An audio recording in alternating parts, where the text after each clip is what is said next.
Hello everyone, my name is Anu and today is the day 2 of covering Python important concepts. So today I'm going to discuss about the Lambda functions. So you must have heard about Lambda functions, right? Lambda functions are the anonymous functions, means that the function is without a name. So if you see, we this Lambda function does not have any name. Okay. And if you see the syntax of the Lambda functions, so we write the Lambda keyword, this is the keyword, and then the arguments which we pass, and the expression, the task we want it to do. Okay. We'll understand the why do we need Lambda functions later. Okay. But first, let's do some program. So I'll create one file Lambda function .py. Now let's talk about how do we create a normal function in Python. So using get keyword, right? So let's say I want to create a square function which takes a number and it returns the square of that number. Is number times number, right? And print this square of, let's say, 5. It's going to get the output 25, right? So we are getting the output 25.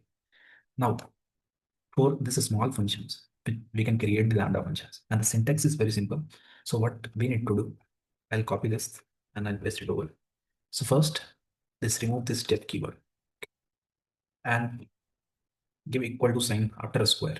Now the name can be anything as it is an anonymous function. And we need to write the keyword lambda.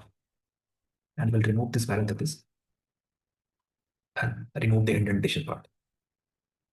So this is a simple way to create the lambda function.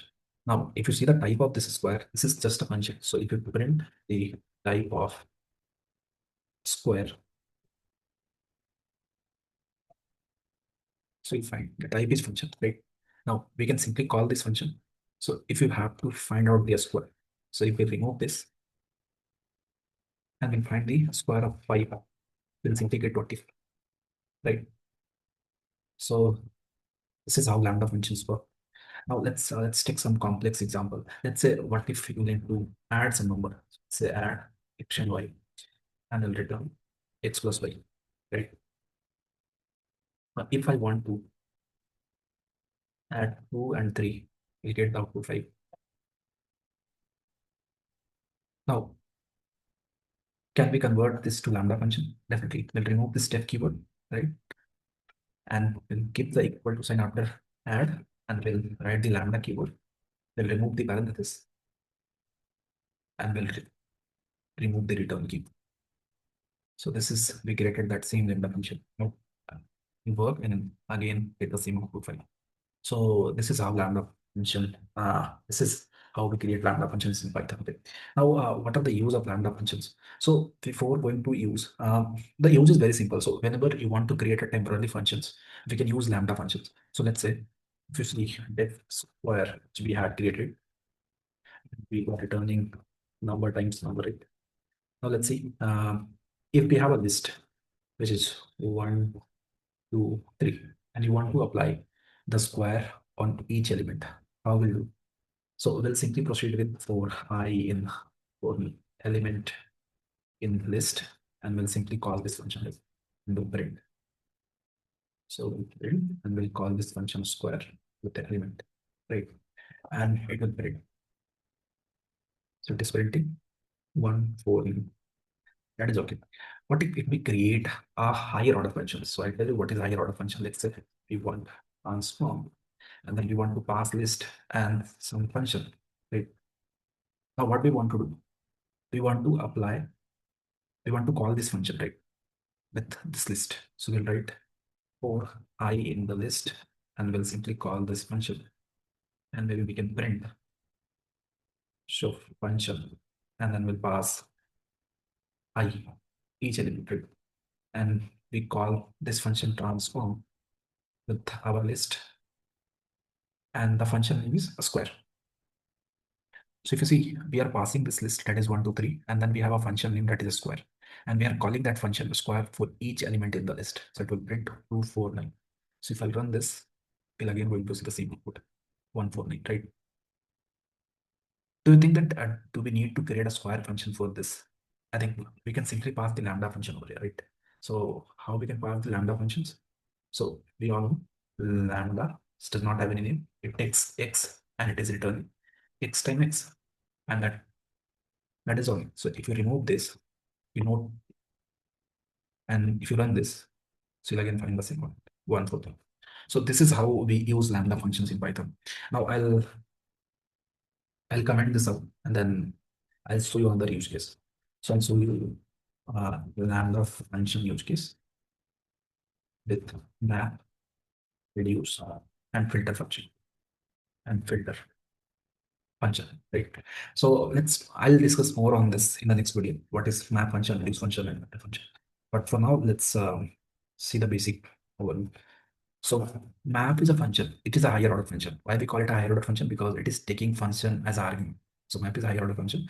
So this is the syntax of the map. Okay. So what it does, it takes a function as argument and then any iterable. That is list, tuple, or anything which is iterable. And then it map the objects. It return the map object actually. And that object is iterator. So we'll discuss later visual what is iterator, but it runs the map object and we can transform this map object to list or any iterable, list, tuple, and order. Okay. How it works. So whenever you give some iterable, let's say 1, 2, 3, okay, 1 and 2, it will apply on this function one by one and it will return the map object. And you can convert into the list. Similarly, we see function, filter function. It takes some iterable, it applies that function and it will return the filter object. And we have a reduce function which takes the iterable and then it returns the reduce object. So I'll show you with the example how all works. So let's start with map. Okay.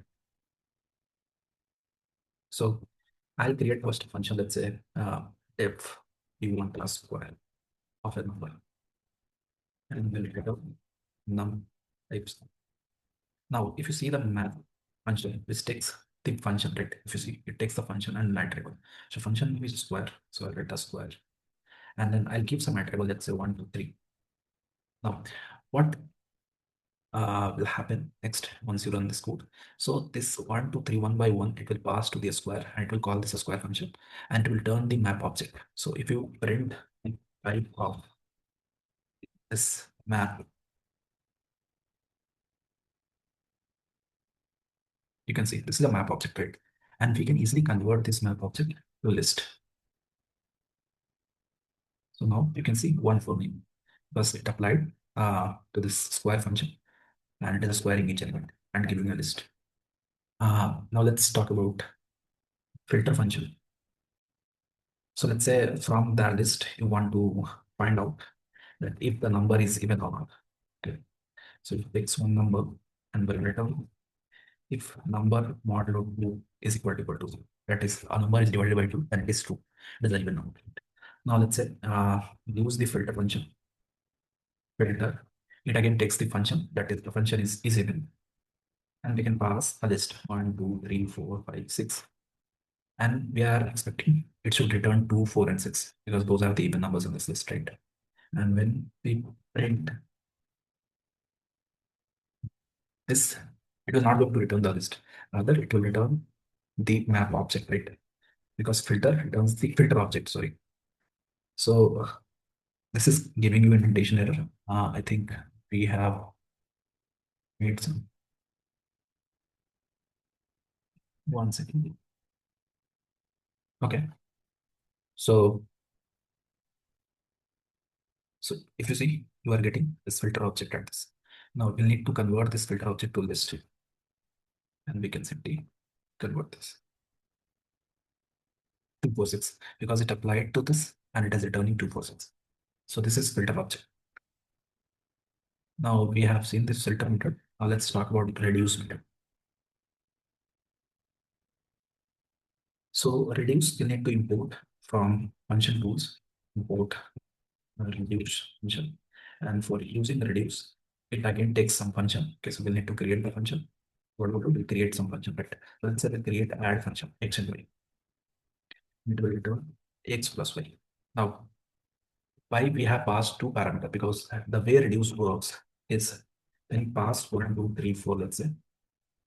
So it will reduce this number of elements to single one. So it will pass two element one by one. So let's say it will pass 1 and 2, it will sum and the final number is 3. Then again it will pass 3 and 3. Then it will do the sum and it will return 6. Then 6 plus 4, that is 10. So output should be 10. So if you print this, you'll get 10 as output. So this is how reduce works. Now let's convert all these functions to the lambda functions. So we're not going to create a separate function for add. Rather, we'll do lambda x and y as we have discussed, and then we'll return what x plus y, right? X plus y. Now this will works exactly the same. It will return. So this is the use of lambda function. Now we can simply do the same over here. So we'll not create the E7 function, rather what we'll do. So we'll simply write lambda, we'll take a number and we'll return that if number is true or not. So number that is x modulo modulo 2 equal to 0. And if you see, it will return the list 246. Similarly, if you see over here, so instead of a square function, we write the lambda function. It is lambda, it is taking a number and it is returning the square of it. It will work exactly the same. So return one more thing. So this is all about the lambda function. I hope you understood the concept and thank you for watching.